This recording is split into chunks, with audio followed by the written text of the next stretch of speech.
জানো তো, আমরা যদি সত্যিই মন থেকে কোনো কিছু করতে চাই, তাহলে হাজারো একটা পথ, হাজারো একটা রাস্তা আমাদের সামনে কিন্তু খোলা থাকবে।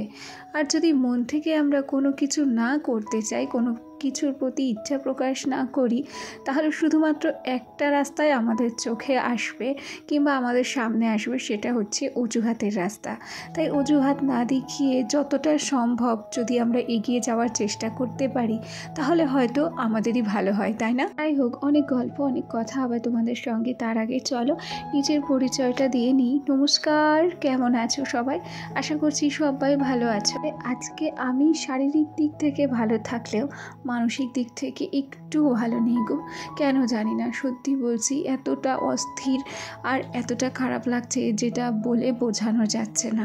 যেদিন এ বাড়িতে আসি, মানে বাবার বাড়িতে আসি, সেদিন সকালবেলা আমার ছেলে ঘুম থেকে উঠেই বলেছিল যে মা জানো, আমি স্বপ্ন দেখেছি সবাই টোটো করে দিদান বাড়ি যাচ্ছে, আমাকেও দিদান বাড়ি নিয়ে চলো মা, প্লিজ নিয়ে চলো। আমি ওকে বলেছিলাম দিদান বাড়ি গেলে তুমি তো দুষ্টু করো। তখনও বলেছিল যে মা দিদান বাড়ি নিয়ে গেলে আমি আর দুষ্টু করব না, একদিনের জন্য নিয়ে চলো মা। তখন ওর বাবিকে বলেছিলাম, ওর বাবি রাজি হয়েছিল যে হ্যাঁ ঠিক আছে, তাহলে একদিনের জন্য নিয়ে যাও। তারপরে রীতিমতো সকালের কাজকর্ম করেছি, সেদিনকের ব্লগও তোমাদের সঙ্গে শেয়ার করেছি। রান্না বান্না যাবতীয় কাজকর্ম সেরে বিকেলে কিন্তু এ বাড়িতে এসেছি।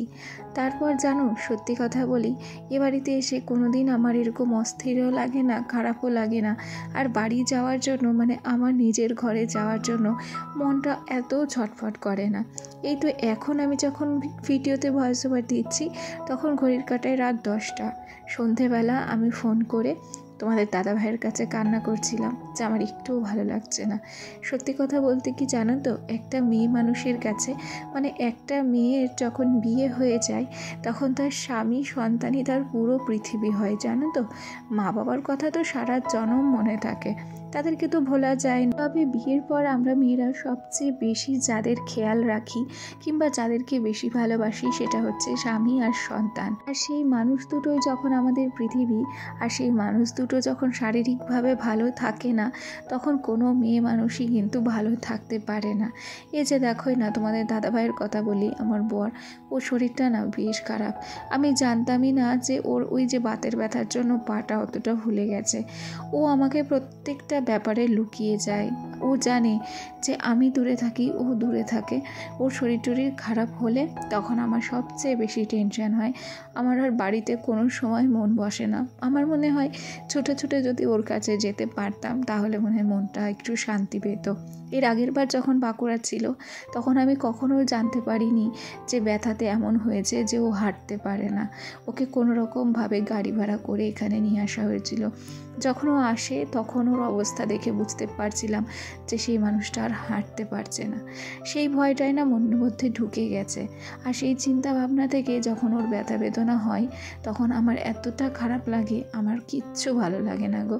সত্যি বলছি, ওর হাঁটু ফুলেছে কিংবা কোড়ালি ফুলেছে, আমি ভেবেছিলাম একটু আধটু করে ফুলেছে, কিন্তু পাটা যে ওই রকমভাবে ফুলে গেছে, সেটা গতকাল রাত্রে ও যখন কলকাতা থেকে এসেছে, তখন দেখার পর বুঝতে পেরেছি। আজকেই ও আবার অফিসে চলে যাচ্ছে ওই ফোলা ব্যথা নিয়ে। আমি নিষেধ করেছিলাম যে আজকের দিনটা রেস্ট নাও, কালকে যেও। তবে সরকারি চাকরি তো, আমার মুখের কথাতেই তো আর রেস্ট নিতে পারবে না সে। যত যাই হয়ে যাক না কেন, তাকে অফিসে প্রেজেন্ট হতেই হবে। সেই জন্য তাড়াহুড়ো করে তাকে আবার বেরিয়ে যেতে হবে।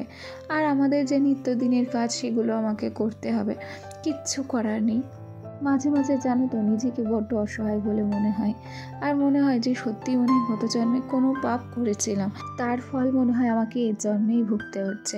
আসলে নিজের স্বামীর যদি কোনো অবস্থাতে কোনো শরীর খারাপ হয় কিংবা কোনো কিছু হয়, তখন যে তার স্ত্রীর মনের মধ্যে দিয়ে কী ঝড় বয়ে যায়, যতক্ষণ না সেই মানুষটাকে আমরা সুস্থ না দেখতে পারি, ততক্ষণ না মনের মধ্যে কোনো রকম শান্তি থাকে না। এই যে আমার কথাই বলছি না, সত্যি গো এত খারাপ লাগছে। আর সব সময় মনে হচ্ছে যে কবে ওই মানুষটা আবার স্বাভাবিক হবে, কবে মনের থেকে আমার একটা চিন্তা যাবে যে না, এবার মানুষটা ভালো হলো। তার সাথে রইল আমার ছেলে। দেখো হট করে এতটা পরিমাণ ঠান্ডা আমার ছেলে লেগে গেছে, আর চোখ নাক দিয়ে এতটা জল ঝরছে, সে কান্নাকাটি করে অস্থির করে ফেলছে। তাই তাড়াহুড়ো করে আবার ডক্টরের প্রেসক্রিপশান নিয়ে গিয়েছিলাম ডক্টরের ওষুধ আনতে। সেখান থেকে সোনাকে ঠান্ডার ওষুধ এনে দিয়েছি। এবছর আমি অনেক বোকামির কাজ করেছি, তার মধ্যে থেকে আরও একটা বোকামি করেছি, ডক্টরের প্রেসক্রিপশানগুলো আমি সাথে করে এ বাড়িতে আনিনি। আসলে দোষটা আমারও নয়, আমি জানতাম যে একদিনের জন্য এসেছি, তাতেই এরকম হয়ে যাবে। যদি ভাবতাম তাহলে হয়তো প্রেসক্রিপশান নিয়েও আসতাম। যাই হোক, তোমাদের দাদাভাই অফিসে চলেও গেছে, আর এই দেখো প্রত্যেকটা বারের মতো একটা না একটা ভুল করেই যায়। এবার পুলিশবাবু তার দরকারি ঘড়িটা এখানে ফেলে রেখে গেছে, আর জুতো ফেলে রেখে গেছিলো। যেহেতু জুতোর কথা আমার মনে ছিল, সেই জন্য অটো দাঁড় করিয়ে আবার বাড়ি এসে জুতোটা তাকে দিয়ে এসেছি। সেই আগের দিনকেও জুতো ফেলে গেছিলো জানো। তারপর বাড়ি এসে যখন আমি ঘরটাকে গোছাতে গেছি, এই জায়গাটাকে গোছাতে গেছি, তখন দেখছি সে ঘড়ি রেখে গেছে। যাই হোক, বাড়ি যাওয়ার সময় ঘড়িটাকে আমি নিয়ে যাব, আর বাদবাকি কোনো জিনিসই রইল না। মোটামুটি গোছানো গাছানো আমার কিন্তু কমপ্লিট হয়েই গেল। কাজকর্ম করি, সংসার করি, সমস্ত কিছু করি, খাওয়া দাওয়া করি, সব কিছু করি গো। তার মধ্যে থেকেও না ওই মানুষটার টেনশন আমার মন থেকে যায় না। আর তার উপরে কি বলতো, খেয়ে থাকি না খেয়ে থাকি, ডাল ভাত খেয়ে থাকি, যেমন অবস্থায় থাকি না কেন, যদি এই মানুষটার কাছে আমি থাকতে পারতাম, যদি সম্ভব হতো তার কাছে থাকা, তাহলে আমি কখনোই দূরে থাকতাম না। এরকম দূরে দূরে থাকতে একদম ভালো লাগে না।